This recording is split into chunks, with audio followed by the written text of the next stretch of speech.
It's the Old Brits podcast here. And I want to ask you a question. Do you know about what Generation Z are? Generation. Oh, yeah. Oh, yeah. Don't talk to me about Generation Z. Just share with us what Generation Z is first. Generation Z is the younger people growing up. They are the younger generation, so we say. It's the early, well, it's the teens in early 20s, basically. That's Generation Z. And I hear they're moaning again about us old gits. Here's the thing. First of all, do young people do anything else but moan about older people? No. It's a pastime for them, isn't it? No. And we've said before, when older people are walking in the street, we're oblivious. Nobody notices us. They'll walk straight through you.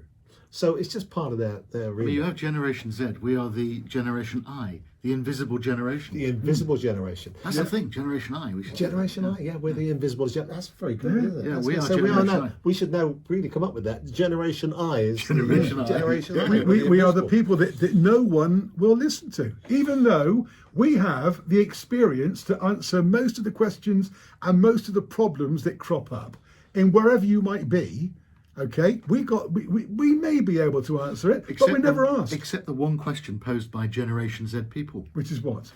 What's your problem then, mate? Oh, yeah, that's very true.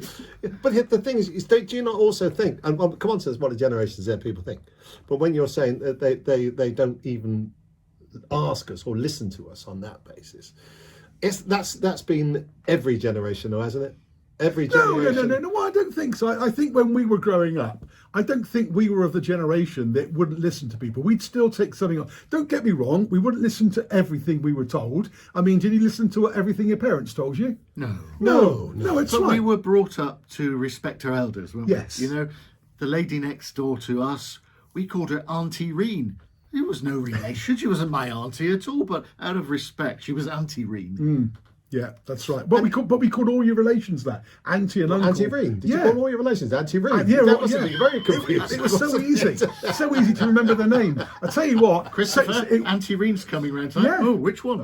Is it the one who left me money last time? That's the only one I'm interested in. Tell you what, it was cheap at Christmas. Got a stamp made and just stamped everything. Auntie Auntie Reed, Happy Christmas.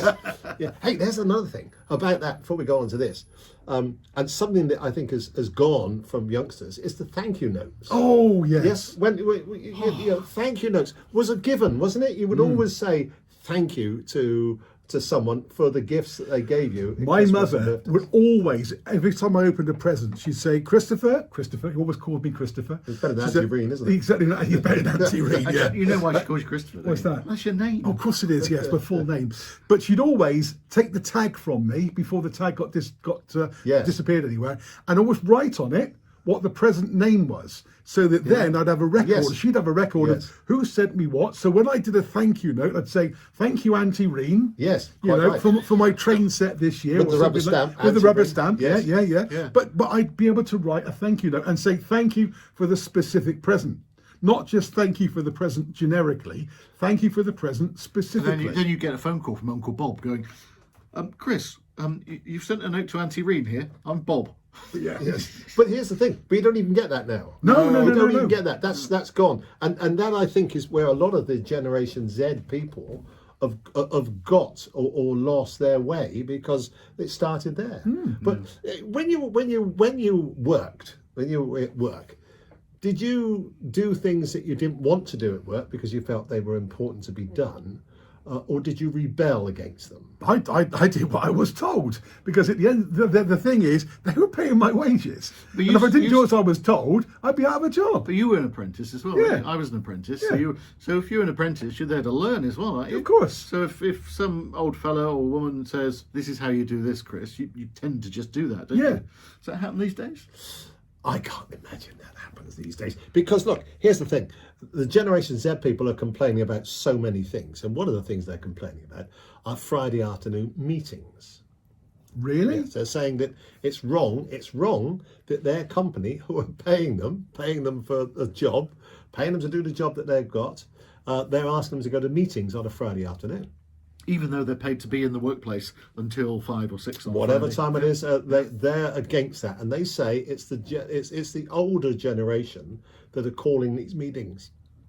My guess is because the older generation are the people who are employing them. Well, they're their bosses. The bosses. So if you don't like that, then go and find yourself another job. Yeah. But the other thing that they don't like doing is Zoom meetings. Why not? Oh, they're not happy with Zoom meetings either. What, younger generation? The generations are not happy. But that's their young generation. thing. Yeah, but not at work. So they'd rather do it socially. That's fine socially, but not in a work they environment. They don't want to do it in a work environment because they feel it's imposing on their social skills.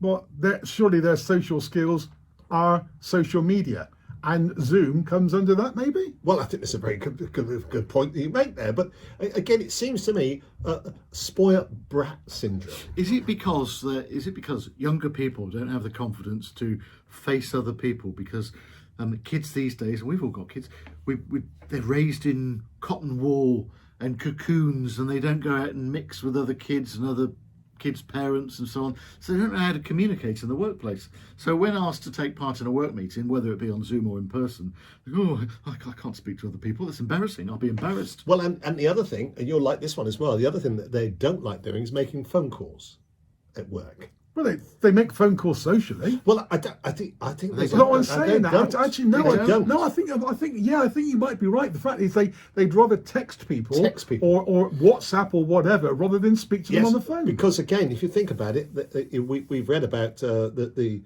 younger people who are ditching their other halves by text. That's true. When you dumping their girlfriends, boyfriends, whatever, via text. Yeah. So again, they don't have the social skills, so they're using. They don't want to do it. So one of the things I saw from a Generation Z person in a training scenario was they were saying, "I'll make this phone call, but I'm hoping that the person doesn't answer the phone." I wish we'd had mobile phones when my ex-wife and I parted company. It would have been a lot easier to do it by text. By text.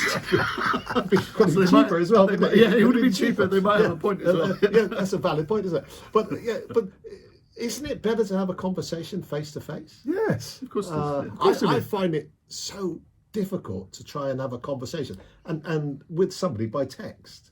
But the thing is that we are expressive in the way we talk. I'm using my hands now. There you go. That's a typical thing. I'm expressive, with a facial expression, with your hands and everything else. So that people, like on Zoom calls, you can have that meeting, but I think you could get over more in a meeting during a Zoom call than you can because people have these, in the days of telecoms and stuff like that, they're all right. But again, there are certain times when you couldn't get over to the person exactly what you wanted. We've proved it. We've proved it this very day that Zoom is not as efficient as sitting face to face and having a meeting, because the radio show that we've just broadcast, yes, sometimes we do it over Zoom. It all started in lockdown, like a lot of these Zoom things started, and Zoom made loads of money out of lockdown, didn't they, really? So we started doing our radio shows from our various homes over Zoom. Today, we've just finished our radio show in this place here where we are, which is a radio. You wouldn't see it from here, but over the other side there's a radio studio. Yeah. And we might show you at the end of this. So we've been together in the same radio studio, and we get a much better quality product out of being together, don't we? We've just got to put up with each other. That's the problem. Yeah, that's very true. It's nice because you miss that that social understanding, don't you? You miss that. Yes. You can say, well, Zoom is great, but it's not three-dimensional, is it? It's two-dimensional. Yes. Isn't it? Whereas when we're here, it's completely thredimensional. You miss that sense of discussion. Sorry, not sense, scent. That's when you're in the room together. I've been sent very loosely. I did have a shower this morning. Oh, did you? Oh, congratulations! Well done. Right shower. But the final nail in the coffin for me that got it with these people is that one person said that they started a new job. The Generation Z person started a new job, and that they were told they were going to get a new computer to start the job to work from home, and they gave them a desktop. Right. Okay. And they were disgusted that they had to have a desktop which they considered antiquated. And then another person said, even worse than that is if you end up with a Dell laptop. Oh, I see. I think you meant Adele. Oh, I thought Adele, you well, meant yeah, singer. that would be atrocious. singer, But yeah, anything yeah, yeah. Adele Yeah. would be. You don't I wouldn't even want that job. I'd resign as well if she walked. You don't want Here's Adele in your office every day, do you? Adele. Yeah. See, Right, banging away. Yeah, welcome to it. We found the toys. Right, here's the phone. Yeah. Here's Adele. Here's What Adele. are you going to take her home for? Of course, you know what would happen, isn't it? When if you started your work day, you go in, you put your laptop on, and your Dell would just open it up and it'd go, "Hello." And on that note, Hang on, we'll that'd be, leave you. that'd be Lionel Richie, wouldn't it? Oh no.